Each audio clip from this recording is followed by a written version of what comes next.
with all that, the police had to concede that they will have to intensify their efforts for 2018 if we are to reduce those figures. Mr. President, this has to stop. Many drivers have completely ignored the warnings, ignored the encouragement. I mean, the Road Safety Unit has continuously embarked on campaigns to change behavior. Avoid driving when you're tired. Do not overload vehicles. Be visible. Drive with your headlights on during adverse weather condition. The whole adage, don't drink and drive. Designated drivers if you intend to drink. Desist from speeding. Drive within the speed limit and drive to the road conditions. Always wear seat belts and helmets and ensure that everyone is wearing in their vehicle their seat belts. These are things that is being promoted and continue to be promoted, and things that we should do.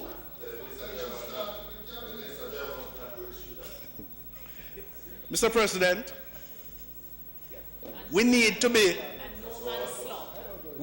less aggressive on our roads. We need to be less aggressive on our roads. You know? I have a concern, in how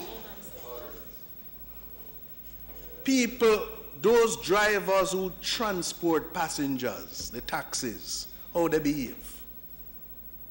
They drive in vehicles such as Wish and Teeders and Stream, and a vehicle called ISIS.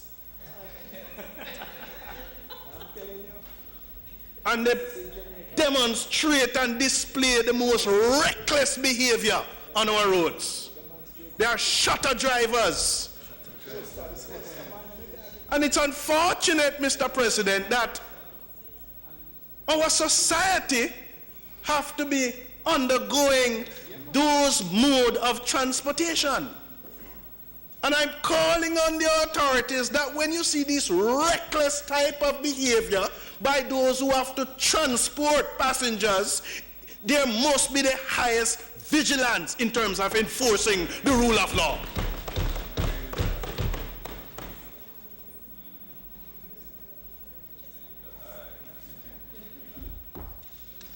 Mr. President, our road users are vulnerable. This includes pedestrians, motorcyclists, and pedal cyclists. They are vulnerable to the excessive speeding, the improper overtaking, even pedestrian errors.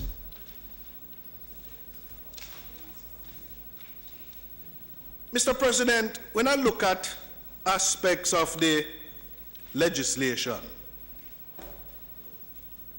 and some of them we're going to be dealing with in committee, but Clause 74, sir. Clause 74 speaks to a person shall at all times, while driving or riding on a motorcycle or bicycle, wear a protective helmet in the prescribed manner, of the prescribed shape and quality and construction or standard. Mr. President, a protective helmet is a very important tool to protect. It's part of the legislation. But how many drivers of motorcycles you see parading around with no helmet, with a pillion rider, no helmet? This is one of them, Mr. President, we must enforce. And there should be no excuse, absolutely no excuse for not wearing that piece of protective. And I want to go a little further because, you know, some people talk about cost. And I would want to suggest, because it's obligatory, I want to suggest and encourage that maybe we can consider removing all taxes associated with whether the importation or sale of this protective element, so that there's absolutely no excuse why those who drive motorcycle or ride on a motorcycle or the bicycle does not wear this protective device. Mr. President,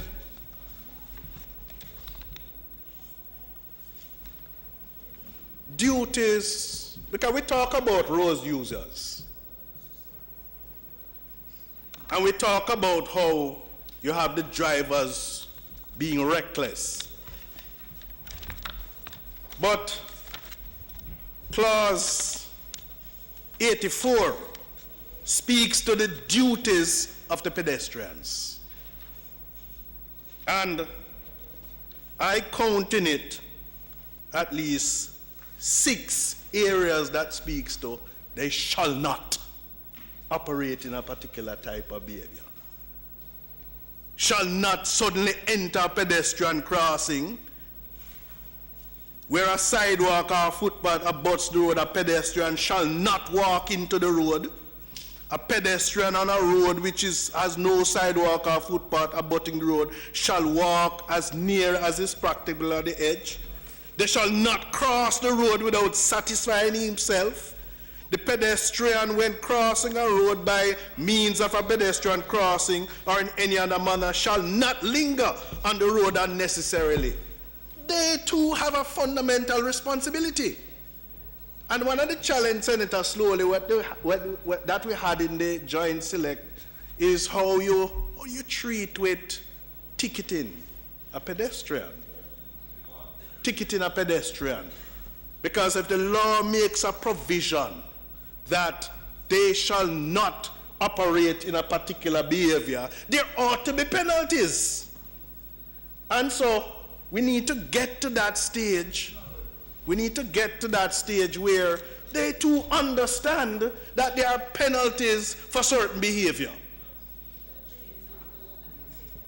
And it really creates, and it exposes the motorists and exposes the pedestrian. Mr. President,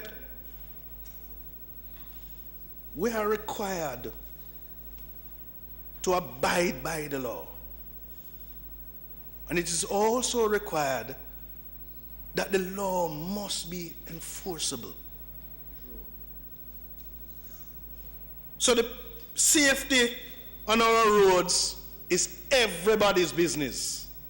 It is everybody's business. The role of the pedestrians, the role of the motorists, the role of the cyclists, the role of the state also to ensure that the infrastructures are in order, that we have proper roadways. And Mr. President, I want to commend the government, sir, because I say a serious intent is being made to improve the standards of our roads. But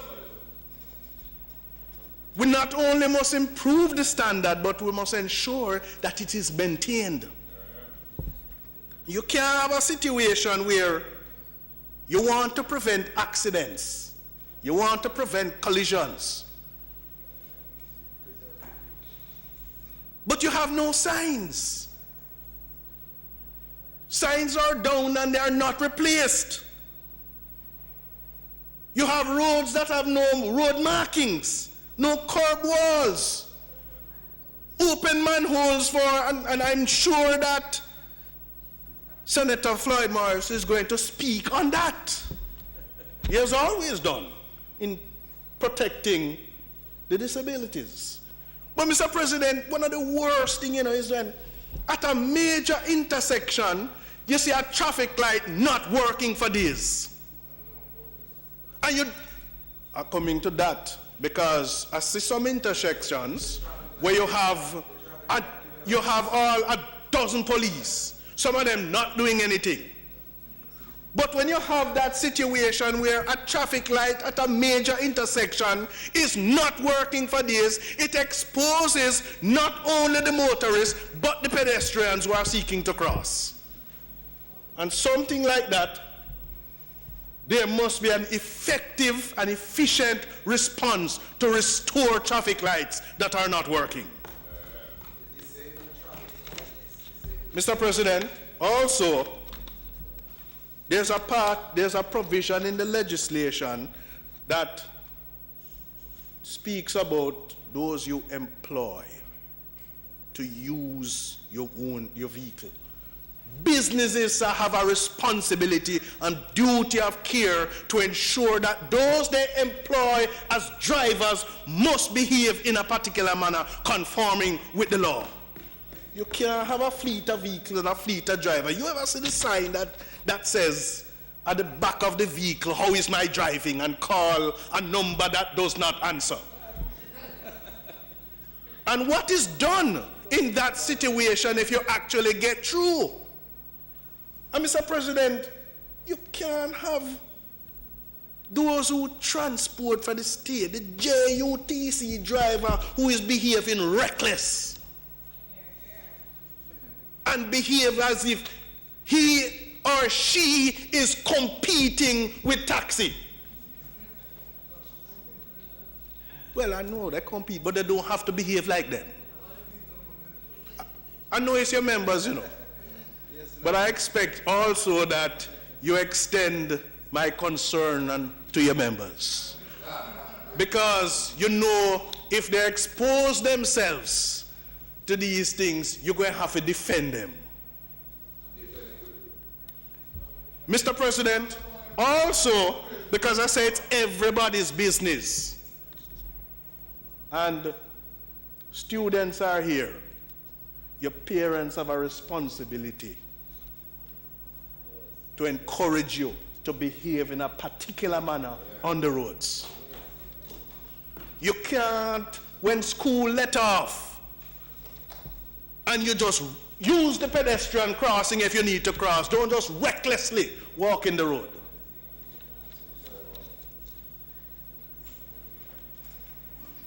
Mr. President, you also have the role of the police and the courts to enforce the law. Be vigilant. Be responsible. Treat with those who are in breach. So we're embarking on this change, Mr. President, that it calls for a change in behavior. It calls for discipline. And there are going to be some strong sanctions. But importantly, one of the main objectives is to seek to change the way we behave on our roads. And Mr. President, there has to be, just like how I talk about the aggressive nature of our motorists, there has to be, I can't believe it, there has to be an aggressive education campaign treating with a major objective to change the behavior so that we can reduce the carnage on our road. So, Mr. President, this piece of legislation has been driven through a very long passage, widening roads. It has never met in an accident. Unless it just shut off, and it shut off Senator Skeffel because of the numerous amendments. But I support it, sir. But outside of supporting it, we must encourage that change of behavior so that we can protect the lives of our road users. May it please you, Mr. President.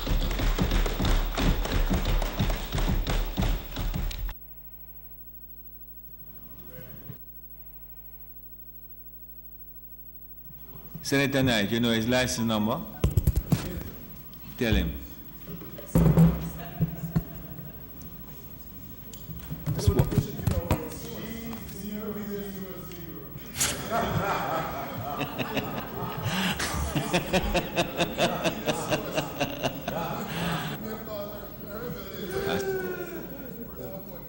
Senator Fraser, thank you very much, Senator Gale.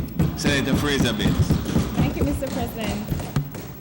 Mr. President, I stand to make my very brief contribution and to state publicly my support for this bill entitled the Road Traffic Act 2018. Let me state, Mr. President, that I was one of the perhaps fortunate parliamentarians in the last administration who sat on the committee, the Joint Select Committee, that examined the bill. And my brother, no, you weren't. Oh, that stint, yes, you did share a stint there. And consequent upon that L. But those, yes. But Mr. President, let me say that the experience was truly rewarding, because not only was I given an opportunity to share my own views as to the kind of legislation that will help us to reduce fatalities on the road, but also the kind of legislation that will make our use and treatment of our roadways really acceptable. I also, with your permission, sir, want to extend my own congratulations to the team led by the Prime Minister, but designated mainly to Dr. Lucien Jones and Paula Fletcher, who continue to embark on their task to help persons to appreciate the importance of using the road with care. And they also have the enviable task of sharing with us the statistics relative to the number of fatalities on a road. And I recall that for the last year, of the 293 accidents, we had 320 fatalities. And it is my hope, sir, that with the passing of this new law, coupled with the necessary public education that will follow, that we will start to see not only a reduction in the number of fatalities and accidents, but also a general respect, not just by drivers, but also by pedestrians in how we use our roadways.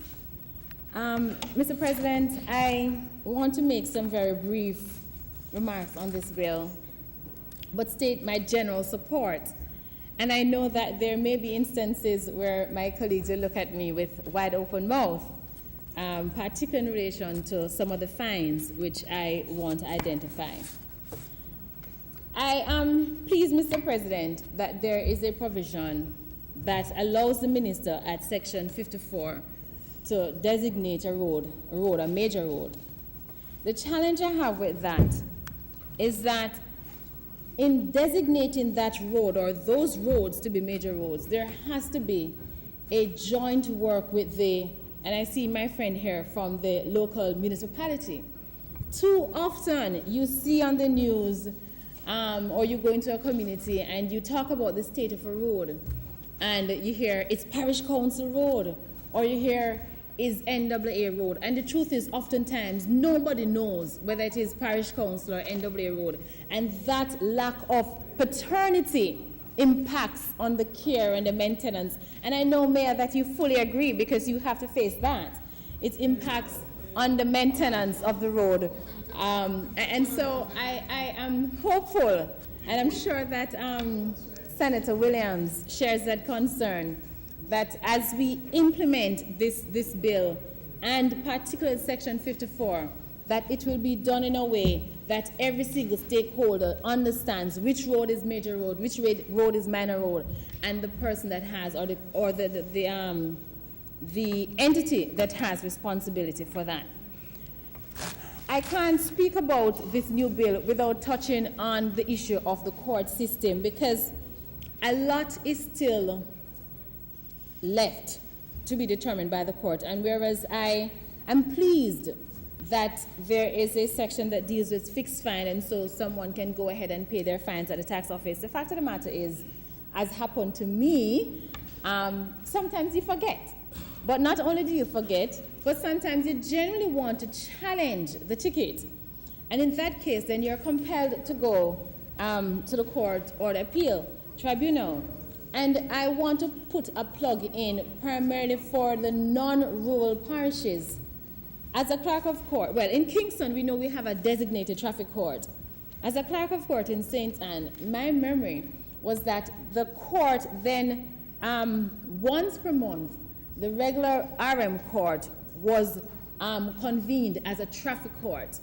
And so I am hopeful that as we implement this bill, as we also continue the work of former Senator Mark Gordon in terms of transforming the justice system, that we will pay some attention to the court system so that there is not a backlog of cases in the court system, particularly for traffic matters. Mr. President, Madam Leader, you perhaps could let me, I actually went through the bill and I did not see the provision. Perhaps I overlooked it, and I'm happy if I've overlooked it. But just in event, I want to share with you one of the concerns which I did not see, and it has to do with persons using sirens, private vehicles using sirens.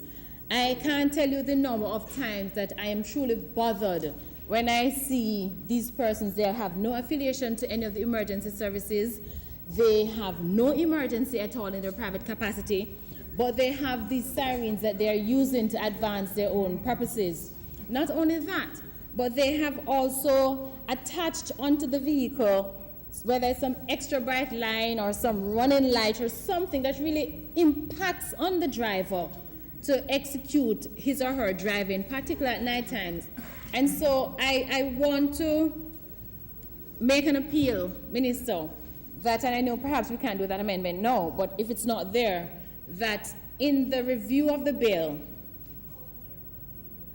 it's an offense. Okay, in the regulations. I'm so pleased about that. Mr. President, Section 72 seeks to deal with the provisions regarding seat belts. And I'm very passionate about this. I'm passionate about this because in 1997, a family member of mine was in a motor vehicle accident and unfortunately was not wearing his seat belt. He was flung through the windscreen, fell on his back, and is paraplegic. No, not para, quadriplegic. And because of that, I have a sincere appreciation for the importance of seatbelt. The reality of it, sir, is that because of the important role that the seatbelt plays in restraining, I don't think that the fine reflects the importance of it. A fine of $2,000 in my mind is not sufficiently a deterrent for persons who choose not to wear their seatbelt. But I want to go further, because a burden is placed on the operator of the vehicle to ensure that a child wears a seatbelt, and if that person does not ensure, refuses to ensure, then the fine is $5,000.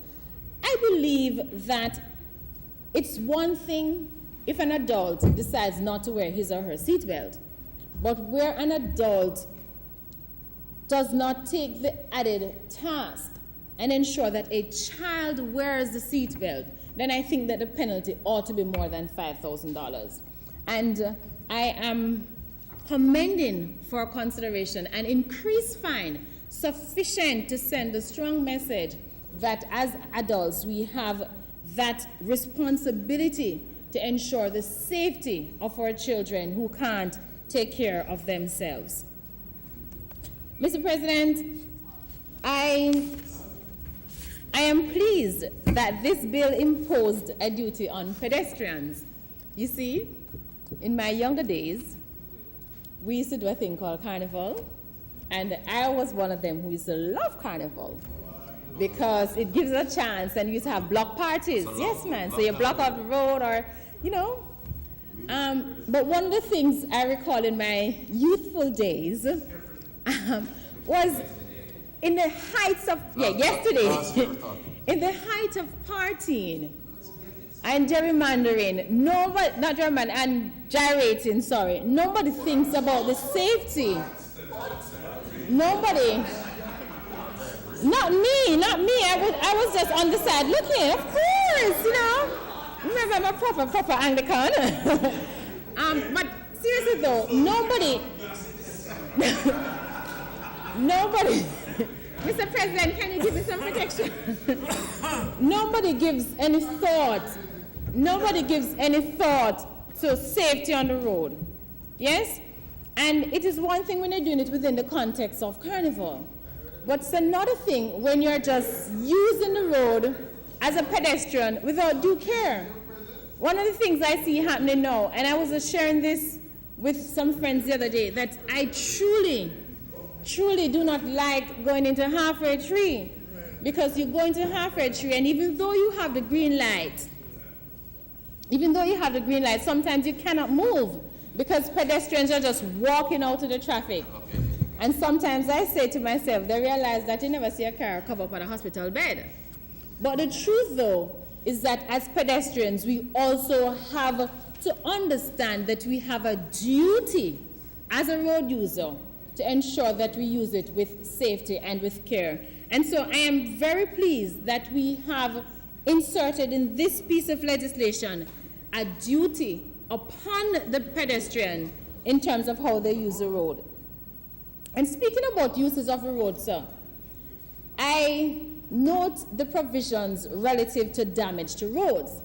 And I would want it to go a little bit further, because one of the things that I did not see is a provision for making persons responsible when there is an accident, particularly an accident that occurred because of careless driving.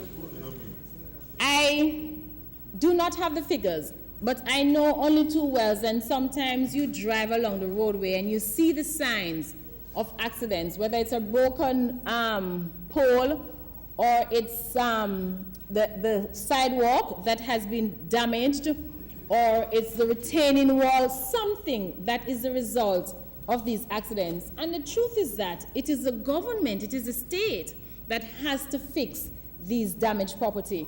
And so I would have wanted to see some provision that allows some kind of penalty, some kind of payment to the state, particularly after someone has been found culpable or found guilty of, is there specific to accidents? Because I didn't see the one specific to accidents. And speaking about destruction to road, I am very, very pleased that there is in this bill a provision that deals with damage to roads, and it specifically talks about debris and cement. Many of us know what happened on that Red Hills Road. When you're ascending Red Hills Road towards Stony Hill, you see the buildup of cement. And sometimes, in fact, the other day it was so bad that you had to veer far right around the corner. And once that happens, you're really just setting yourself up for an accident. And so I am very pleased to see that we have now put, pardon me, Mr. President? I'm sorry, thank you, sir. Red Hills Road, on the way to Red Hills, I'm sorry, on the way to Lee's Flat into Red Hills. Yeah, that deep corner, as soon as you start ascending Red Hills, that deep corner, a lot of cement has built up over time. I think they have now taken out some of it. Yes, this stony part of Red Hills, thank you. That's why he's QC. So I'm very pleased that we have made provisions for that. But provisions by itself is not going to solve the mischief. I want to echo the sentiment of my brother Senator Gale, that we have to enforce. I think we have an enforcement deficit, and we have to really start by enforcing. I am pleased that we have put in the bill the provision regarding the communication while driving. I do recall at the Joint Select Committee we had a very long and extensive discussion about it. And yes, and I mean each person, in fact I do recall the then chair allowed every single member to give their views about it. And former MP Omar Davies, former Minister Davies. So I am very happy that we have done that. I wonder though, Mr. President, whether we should not have taken it a little further and put an additional burden on drivers who transport children. You know, I remember being on the Joint Select Committee and doing some research, and one of the things I discovered was in the States, persons who transport children are totally forbidden. So in the USA, in some states, persons who transport children are totally forbidden from using any form of telephone communication, whether it is hands-free, whether or not it's hands-free. And I would have wanted to see that a provision that says once you're transporting children, especially children, then you cannot use any form of device. But I commend that for when the bill comes up for review. Well, I'm being told that we perhaps could discuss it in committee stage. At clause 123, the provision relating to the penalty for doing certain things while in a car. And I am so very pleased to see two particular provisions, one of which is a penalty for persons who throw things from the car. Mr. President, I can't tell you how disturbed I am when I'm driving, whether in Kingston or out of Kingston, and persons in, whether it's a bus, whatever vehicle, just eat or just throw things from their vehicle. I have never seen anything like that, and I'm so pleased that we have this provision, but can I say so? That I'm asking for it to be enforced. And you know, the beautiful thing about this is that we don't have to wait on the regulations for solid waste or the amendment to the Solid Waste Act for this to be implemented, executed, and enforced. And I'm hoping that as soon as the Governor General gives his assent and this is brought into effect, that we can do that. And I do not need to talk about the many positive spin-offs, least of which, or perhaps maybe not least, but least of which is the fact that sometimes things are thrown that can cause accident for the person behind. Yes, it damages the windscreen, sometimes throws you off, sometimes it actually affects your visibility. And then, of course, the garbage goes into our gullies or drains, and we all know the effects of that. Then there is this other thing that we all have to contend with. At least, those of us in at least once every year, we have to contend with it. And it is about persons protruding their body parts, mainly in buses. There are some events that happen during the year, and you see persons hanging off. And I believe, sir, that, that's all right. I believe, sir, that something must be done to this, because something has to be done to this, because we have to protect persons. And I do not see that provision in it. I would have wanted to see that provision incorporated into section 123. It is not there, and I'm going to ask Minister whether you would consider inserting that particular provision. I want to look at section 7.3 and section 7 subsection 3 that talks about the fitness and the penalties and the registration. And you know, I'm happy with the provision, but I'm not happy with the penalty. And I'm not happy with the penalty, Minister, because a person ought not to be operating a vehicle without the certificate of fitness. In fact, it is my understanding that the absence of a certificate of fitness really nullifies the insurance. And if my understanding is correct, then I believe again that the penalty has to be harsher than what is proposed here. Yes? Because we have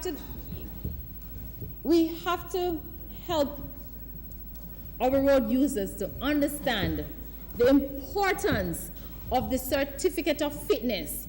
Yes, the registration is important, but that certificate of fitness, which everything turns on. So if you don't have it, the penalty of $10,000, I don't think it's not sufficient at all.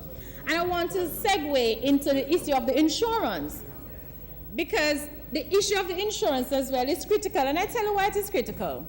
Those of us who perhaps not, you don't have to practice in the court to have this experience, but we are painfully aware of situations where someone has an insurance for $3 million and there is a motor vehicle accident and the damage and injuries is in excess of the $3 million. The unfortunate reality, though, is that the person, whether it's a driver or the owner of the vehicle, is simply not in a position to pay. And the other unfortunate situation is that the injured party really does need the funds to seek medical attention. And so I don't think that there should be any tolerance at all for the absence of the insurance. Not the absence of the evidence, but the absence of the insurance. And because of that, I think the penalty should also be increased.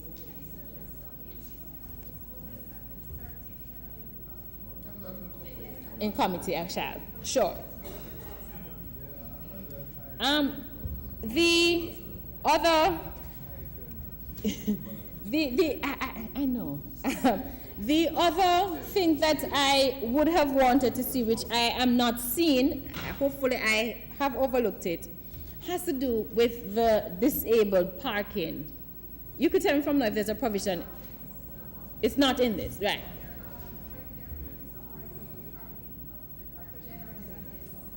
Right. Because I'm not seeing it here, and I thought that this would have been the ideal piece of legislation for a provision of that nature to be placed in. Because, you know, I think that we are becoming more understanding of persons with disability, but we're still not there. We're still not sensitive. The sensitivity that it requires, we still just do not have it. And so I am so tired of going public and private places and see able-bodied people park in disabled parking spots. And I believe that a strong message of intolerance must be sent, and I was hopeful that that would have been contained in this bill. And you know, we have a lot of examples internationally. So for example, in the United Kingdom, you are charged £1,000 for parking in a disabled parking spot. In Chicago, for example, if this is your first offense, then it's $500 plus 30 days suspension of your license.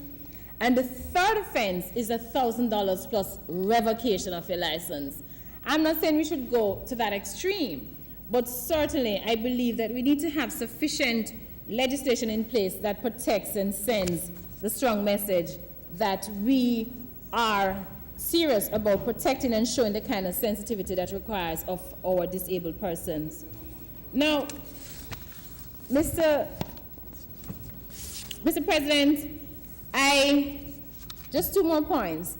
One has to do with the protective gear, and I'm very happy that we have put that in, and more happy that we have stated the type as prescribed.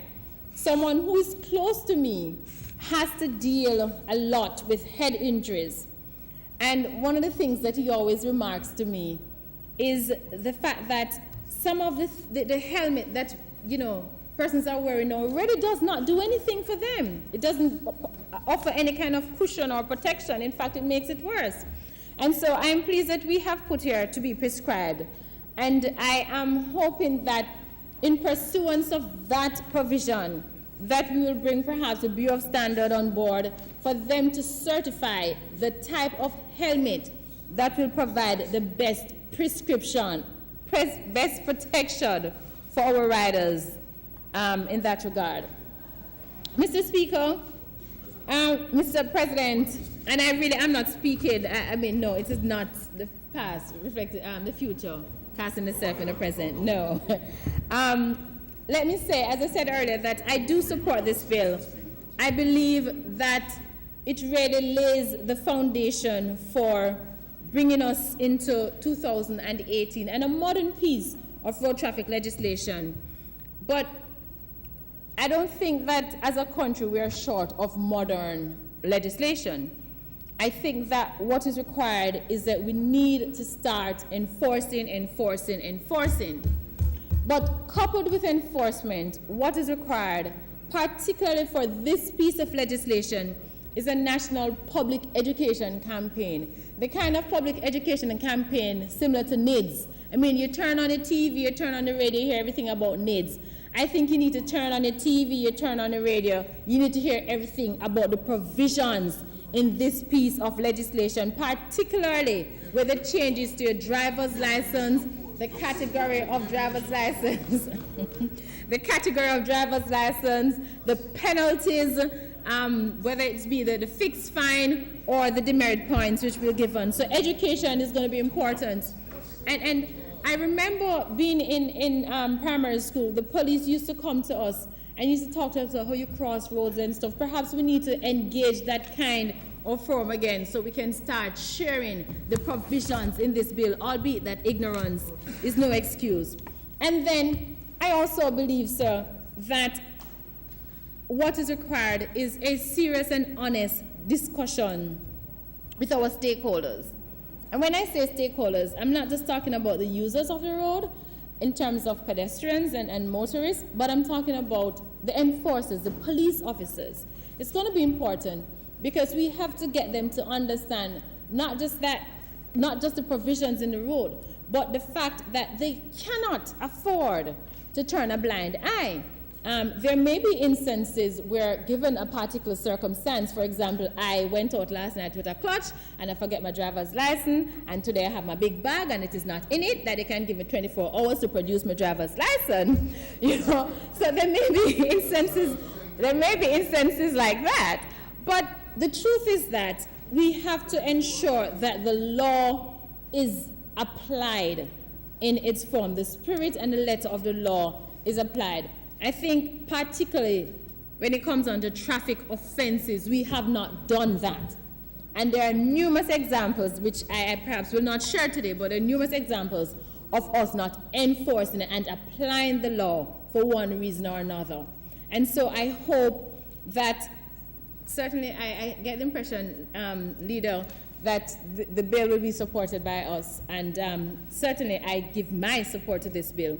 And so I hope that having passed this bill and having received the assent and it's coming into force, that we will undertake the necessary cultural change that is required to give full effect to make all road users much safer.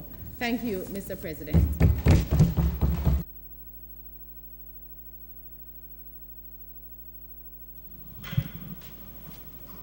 Thank you, Senator. Senator Morris.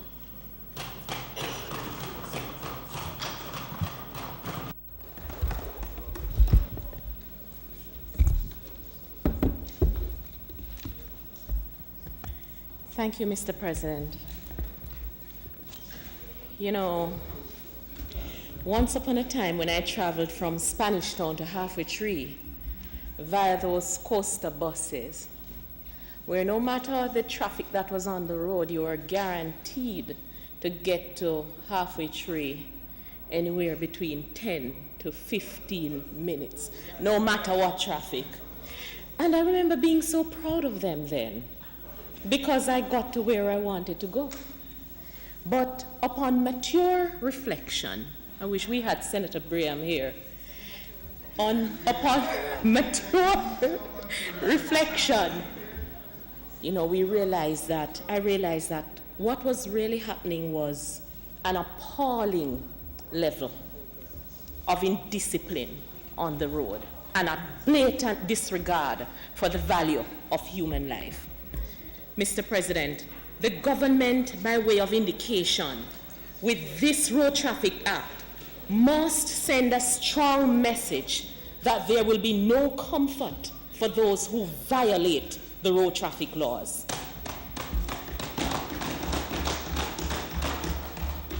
Mr. President, I listened closely to Senator Slowly. And Senator, I too have heard the complaint, the view that the fines are substantial. And this, of course, is subject to debate. But I want us to have a look at other jurisdictions. I want to look at the UK.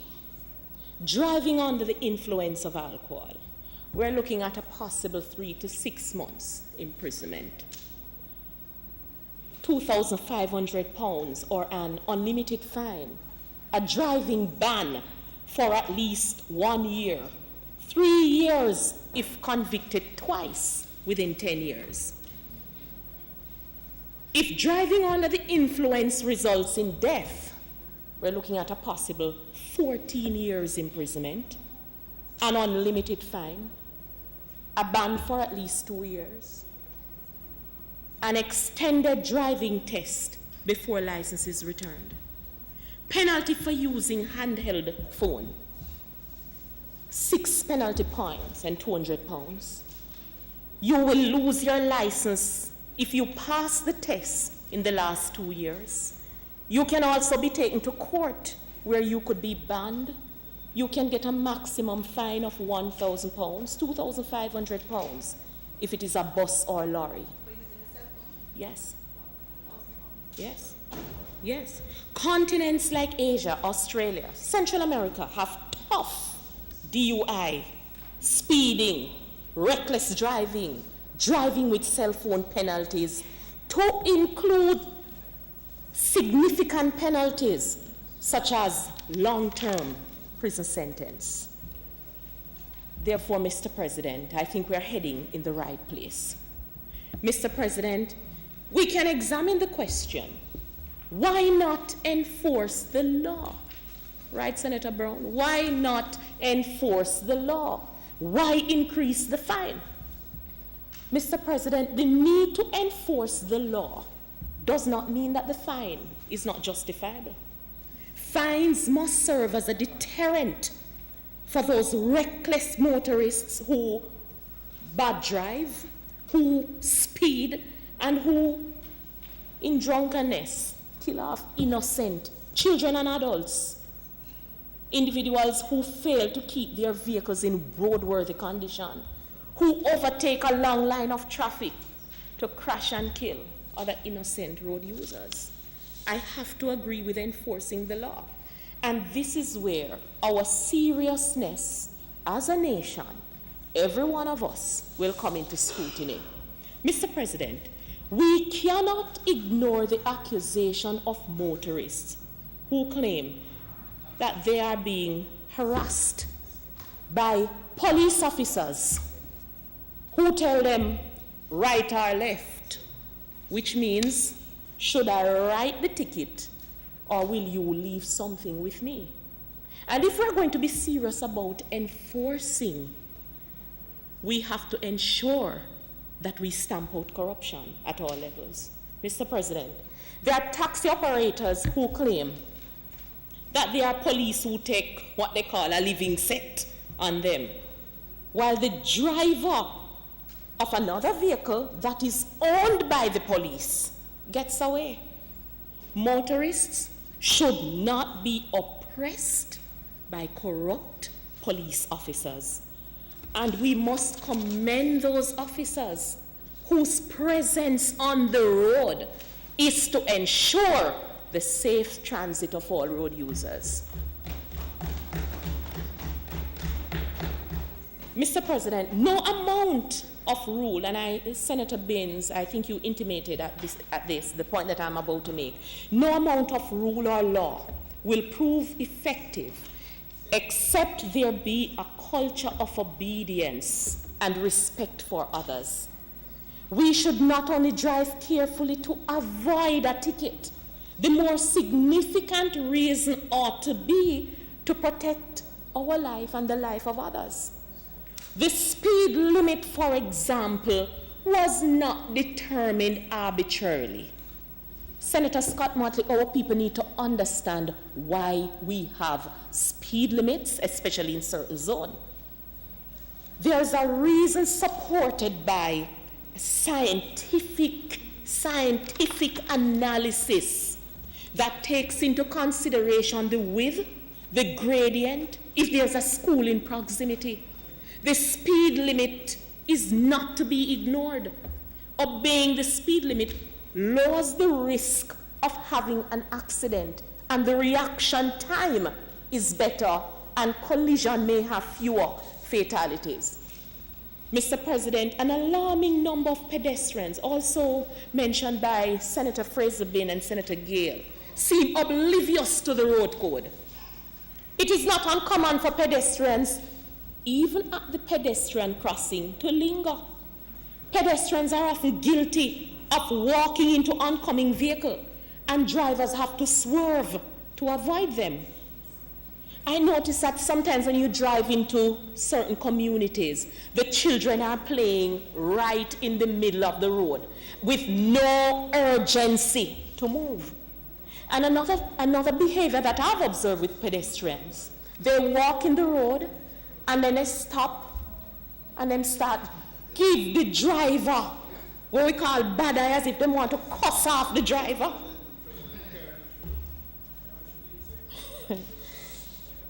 Barack Obama said, and I quote, "Part of your ability to lead the country doesn't have to do with legislation. It doesn't have to do with regulation. It has to do with shaping attitude, shaping culture, and increasing awareness," unquote. And so, Mr. President, I'm in support of a public campaign. Public education is always a virtue. And I suppose that one of the most effective places where we can start is in our schools. If at age 17, Senator Motley, if at age 17 an individual can acquire a learner's license, then we can start teaching, or we should consider teaching even the theoretical aspect of driving in our schools. Maybe this could be drafted in the life skills curriculum. At the primary level, our children should be taught the meaning of the road signs. The culture has to promote safety on our roads. And I use this platform to commend the principal at Spanish Town High School, Principal Bentley Brown. There's a pilot program, I think it's by Jamaica National, the road safety program. They have a Jane Automobile Club at that institution. And Senator Charles, at that institution, sections of the corridor, sections of certain corridors have been designated as one way. You have the broken and unbroken white line right on the corridor. So students understand this. And also, right over the institution at Spanish Town High School, they have stop signs there, right? And I have to commend Principal Bentley Brown, right?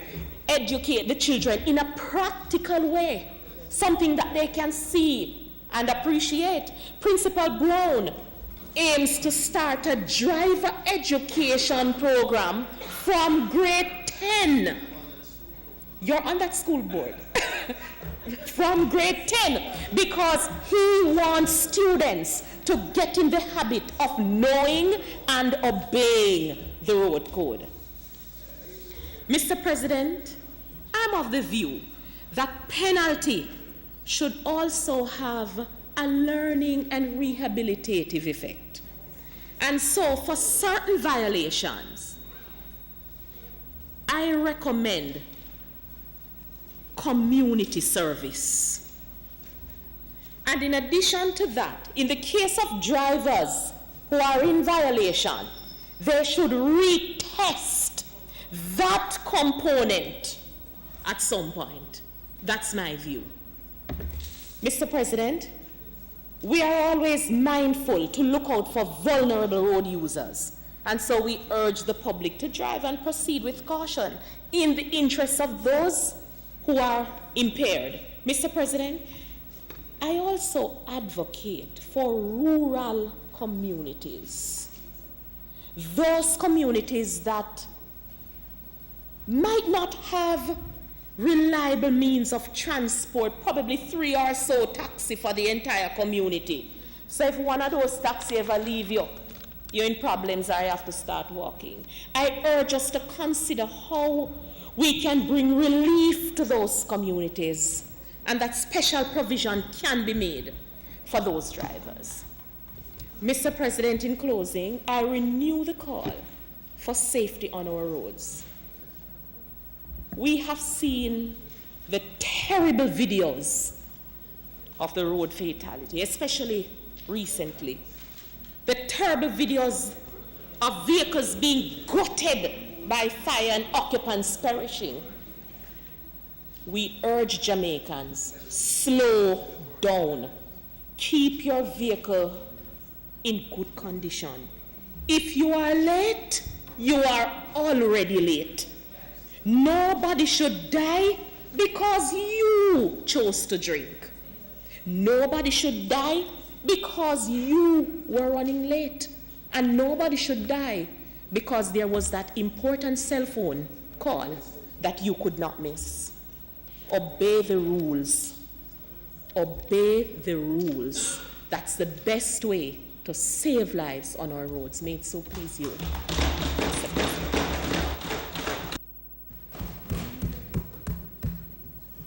Thank you, Senator Morrison. Mr. President. Senator Scaffery. I thank you, Mr. President.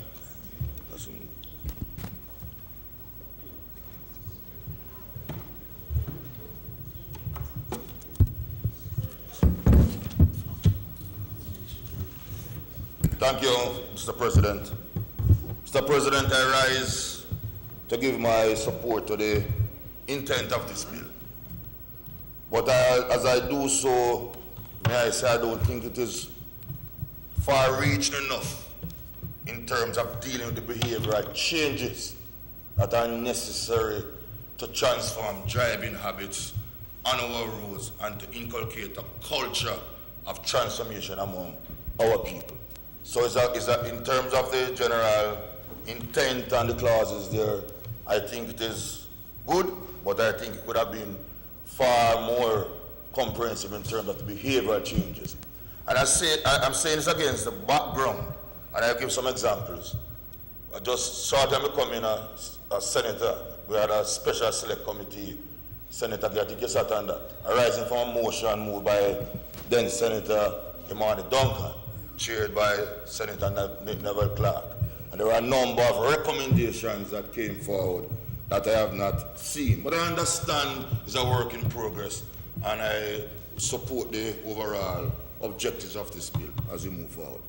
But in this context, none of us here can oppose the objectives or desire in this current bill, in terms of seeking to reduce road traffic accidents and ultimately fatalities.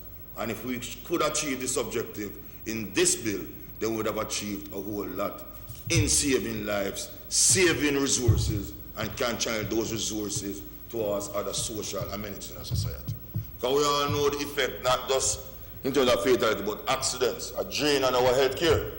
When you go to the accident and emergency areas right across the country, the nurses and the doctors will tell you it's really a serious drain on the social infrastructure and financial realities of those institutions. So if we can reduce these accidents, then we'll have savings that can be pumped into other preventative measures within our hospital and the overall healthcare system.